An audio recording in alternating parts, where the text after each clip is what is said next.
अस्सलामुअलैकुम। कैसे हैं? उम्मीद है कि ठीक होंगे और तबीयत बेहतरीन होगी।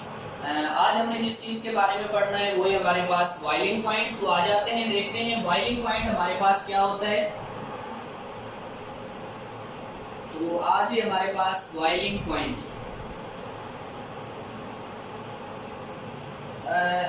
इसकी एक कॉमन सी डेफिनेशन है हमारे पास। क्या कहेंगे? when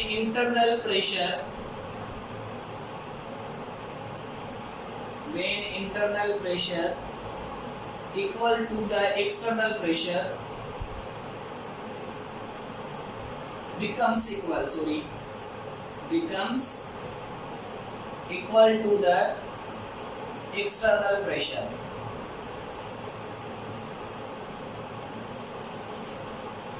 is called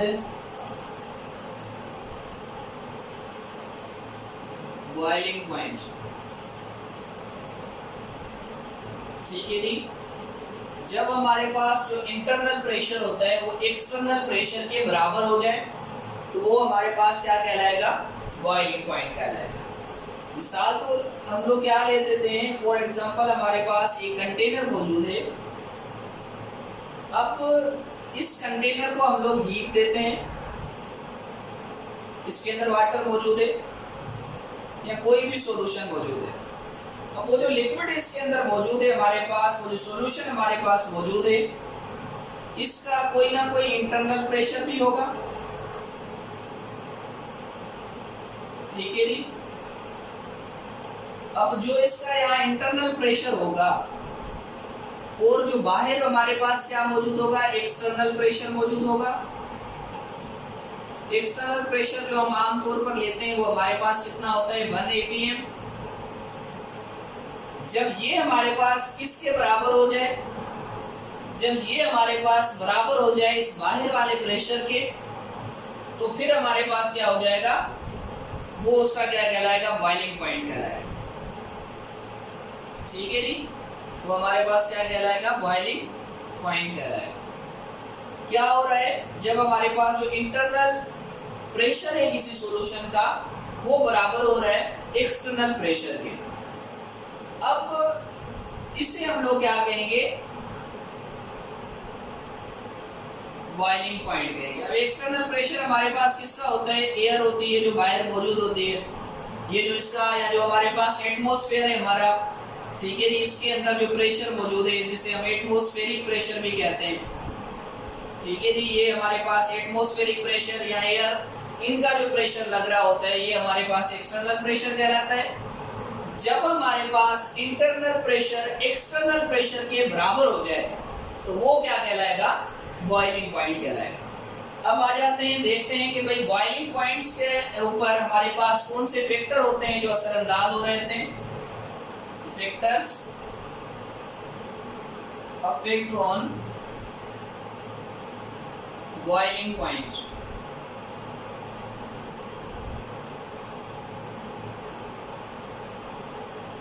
boiling point, ठीक है जी।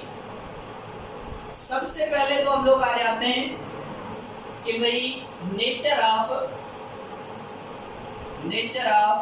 एनालाइट। कि भाई हमारा जो एनालाइट है या हमारा जो सॉल्यूशन है उसकी नेचर कैसी है, जो हमारा लिक्विड है उसकी नेचर कैसी है। क्या वो हमारे पास पोलर है या क्या वो हमारे पास नॉन पोलर है। ठीक है जी। तो जो हमारे पास पोलर होते हैं, आपको पता है इनके अंदर इलेक्ट्रोस्टैटिक फोर्सेस हाई होती हैं।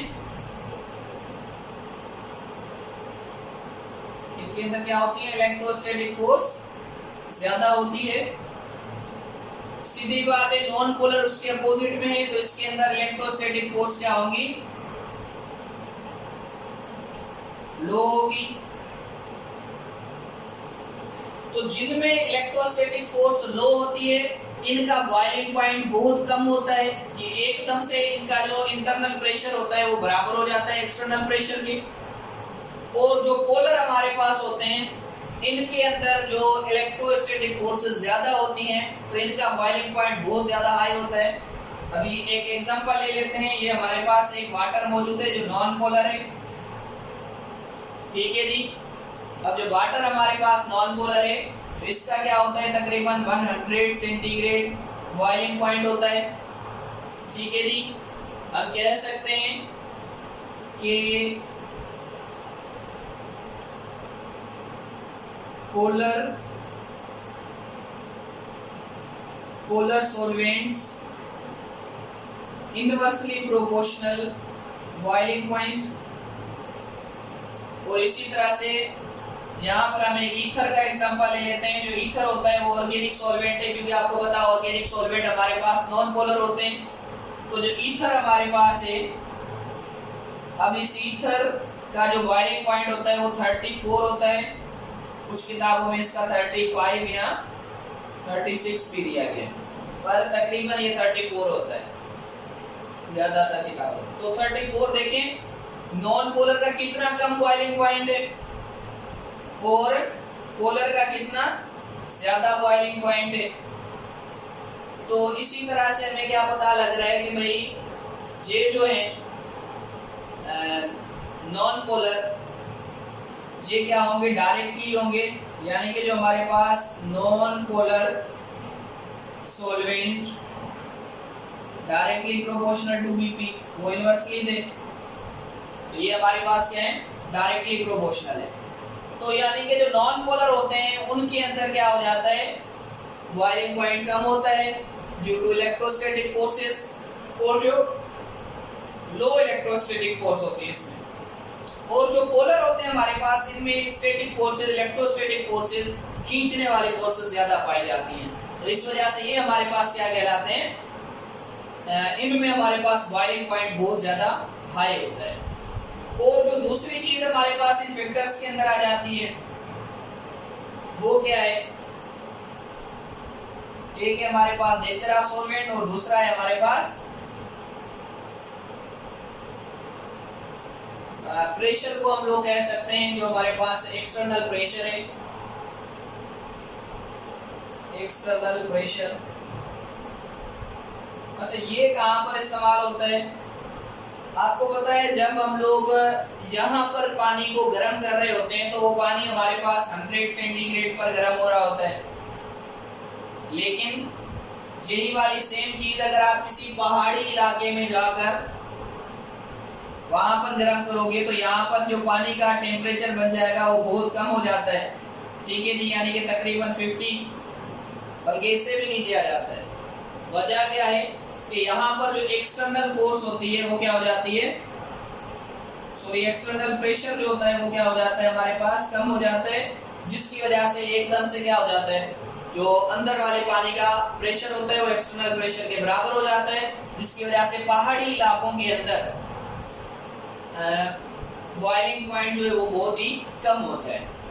इसी तरह से जो आजकल हमारे पास कुकर भी आ गए हैं, ठीक है, प्रेशर कुकर, इनमें भी क्या होता है, साइडों से प्रेशर बहुत डिक्रीज हो जाता है। जब प्रेशर डिक्रीज हो जाता है तो एकदम से पानी क्या हो जाता है, बॉइल हो जाता है। तो वजह क्या है कि जब इंटरनल प्रेशर इक्वल हो जाए इसके एक्सटर्नल प्रेशर के, तो फिर हमारे पास क्या बन जाएगा, वो क्या कहलाएगा, बॉइलिंग पॉइंट कहलाएगा।